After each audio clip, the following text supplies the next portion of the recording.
police are investigating an event in the Bahamas that left 3 Americans dead and 4 hospitalized. They were found unresponsive in 2 different villas at an exclusive 5-star Sandals resort. Carrie Sanders is there and spoke with fellow guests. On the island paradise of Exuma, Bahamas, a mystery is still unfolding tonight.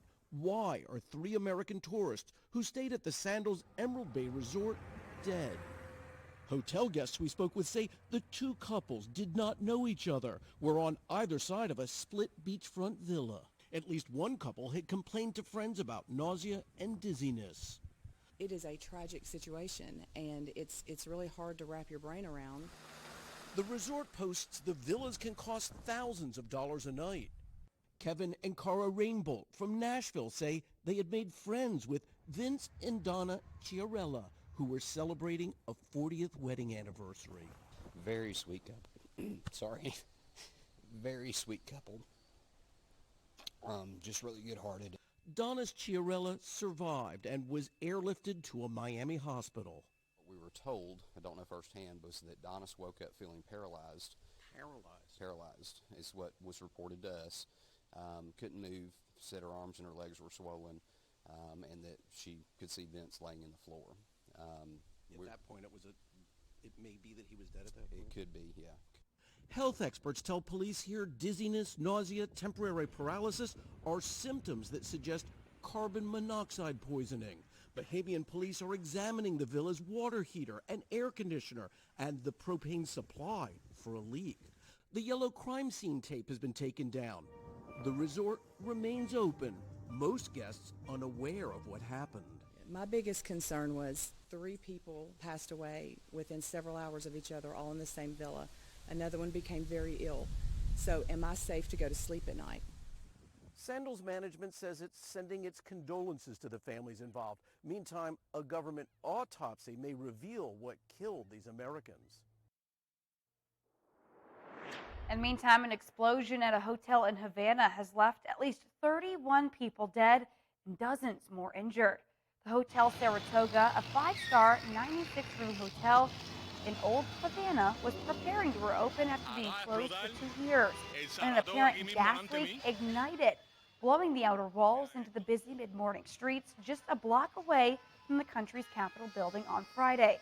46 of the injured individuals have been hospitalized, 15 of them being minors. And of the 31 dead, at least 4 were minors, including a pregnant woman and a tourist from Spain. The gas explosion damaged 23 surrounding buildings in the area, while the apartment building that was adjacent to the hotel had 15 units completely destroyed by the blast. We'll be following this one for you throughout the week. And in Puerto Rico, starting May 27th through May 30th, residents will not have to pay the sales and use tax in articles used on emergency periods. The project was signed into law by Governor Pedro Pierluisi and will impact specifically 36 articles. Francis Felix reports. The governor of Puerto Rico, Pedro Pierluisi, signed House Bill 4078 that exempts from the sales and use tax IBU during the last weekend of May the articles and equipment for the hurricane season. On June 1st, we will start at the hurricane season again, and due to the nature of the geographical location of our island, we must always be prepared for any eventuality. Also, the governor said in writing statement that the intention is to give citizens a relief in their pockets when preparing for this season. I signed this measure to exempt items necessary to attend to an emergency due to the impact of an atmospheric phenomenon on our island from the IBU for a defining period of time. Some of the preparation equipment and articles items included in the exception are containers, tanks, and cisterns for fuel and water, construction sink panels, non-perishable food, water, cleaning and sanitizing items, parts and products for repair and maintenance of generators and emergency solar equipment, portable generators whose selling price did not exceed $3,000, batteries, solar emergency kit, among others included in a published list. The exception for these items and preparation equipment during the determined period of time will apply to sales under installment plans known as layaway, and vouchers or rain checks may be used. Similarly, it applies to purchase made by correspondence, phone, email, or internet as long as the store or platform is located in Puerto Rico and is delivered during the exception period. Likewise, those made with certificates or gift cards will apply. Reporting from San Juan, Puerto Rico, Frances Felix. All right, thanks so much, Francis. In the meantime, Andrew Foy, the embattled premier of the British Virgin Islands, that is, has been stripped of his position. Foy had been asked to step down following his arrest in Florida last week on drug smuggling and money laundering charges, but he refused. The charges stem from a U.S. Drug Enforcement Administration sting. Foy, along with the BVI Ports Director, are facing charges for allegedly trying to import large amounts of cocaine into the U.S. from Colombia through its ports. A no-confidence motion was backed by the Overseas Territories Assembly on Thursday, so Foy has been replaced by his deputy, Natalia Wheatley, who was sworn in as the new premier of the British Virgin Islands. Foy is set to plead not guilty to the charges at an arraignment, which is set for May 25th. In the meantime, the leaders of the Bahamas are geared up to be at the forefront of the digital assets industry. Our One Caribbean News' Deandra Hamilton reports. As countries continue to invest in digital currency, Prime Minister of the Bahamas, Philip Davis, said his country is ready to be a part of the crypto space. Davis was speaking at the opening of the FTX and SALT conference held in the Bahamas last week, where he noted that his country was open to assisting all those in the fintech space who wanted to do business with the Bahamas. The Bahamas is not only open and ready for business, but moving to the forefront of this most exciting era of digital asset innovation.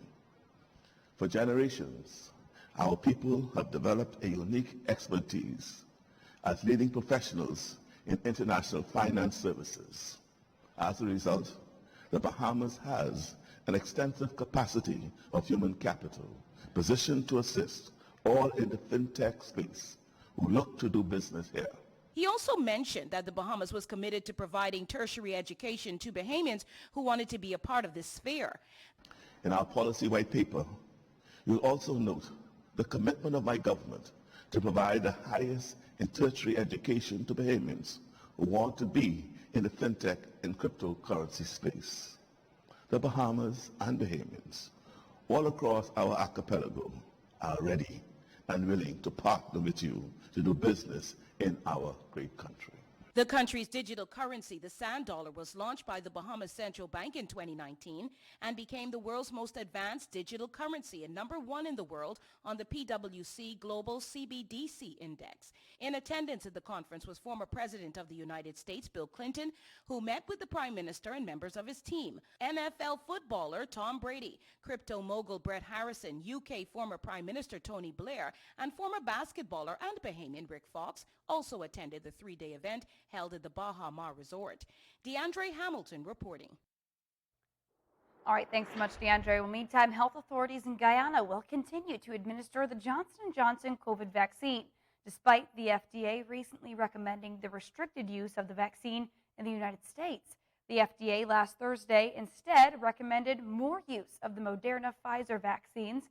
Minister of Health, Dr. Frank Anthony, explained what led to the FDA's recommendation to limit the use of the Johnson & Johnson COVID-19 vaccine.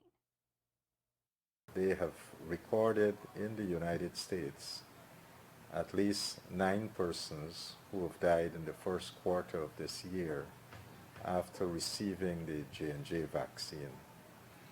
And those persons had complications of thrombocytopenia, that's the clotting disorder, and because of that it resulted in the death of these persons. Now, thrombocytopenia after the vaccine is a very, very rare thing. So it occurs, you have about 3.25 cases per every million doses administered. So it's very rare. However, Minister Anthony said Guyana has not had any cases of the clotting disorder, and the Johnson & Johnson vaccine is therefore still being administered in the country. And he said Guyanese who got the jab already do not need to panic. If you have received the vaccine and you had no complications, then you wouldn't have any complications now.